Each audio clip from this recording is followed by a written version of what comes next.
Hello everyone, welcome back to my channel. বাড়িতে পড়ে থাকা কিছু মেটেরিয়াল দিয়ে কিভাবে একটা ড্রিম ক্যাচার বানাই, ভিডিওটা সম্পূর্ণ দেখতে থাকুন। এই কার্ডবোর্ড দুটো ছিল ডবল টেপ শেষ হয়ে যাওয়ার পরে রেখে দিয়েছিলাম যে একদিন কোনো না কোনো কিছু কাজে আসবেই। এই টাইপের দড়িগুলো মার্কেট থেকে কিনে এনে রাখা ছিল। একটা ফুলদানি থেকে এই গ্রিন পাতাগুলো কেটে নিয়েছিলাম। পাতাগুলো কেটে নেওয়ার পর ফুলদানিগুলো কেমন যেন ফাঁকা ফাঁকা লাগছিল।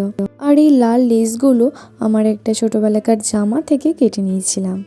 নেক্সট পাতাগুলোকে লেসের মধ্যে নট দিয়ে আটকে নিয়েছিলাম। ওর গুলোর সাহায্যে ড্রিম ক্যাচারে সেট করে দিলাম। উলের পাখি দুটো আমি হ্যান্ডমেড বানিয়েছি, আর কিভাবে পাখিগুলো বানালাম তার সম্পূর্ণ ভিডিওটা আমার ইউটিউব চ্যানেলে পোস্ট করা আছে, আপনারা চাইলে দেখে নিতে পারেন। আরও একটা ফুলদানি থেকে সাইডের এই পাতাগুলো সংগ্রহ করে নিয়েছিলাম। কেমন লাগলো আজকের এই ড্রিম ক্যাচার বানানোটা? তো আপনাদের যদি ভিডিওটা ভালো লাগে, আপনারাও এইরকম পড়ে থাকা কিছু জিনিস দিয়ে ড্রিম ক্যাচার বানিয়ে নিতে পারেন।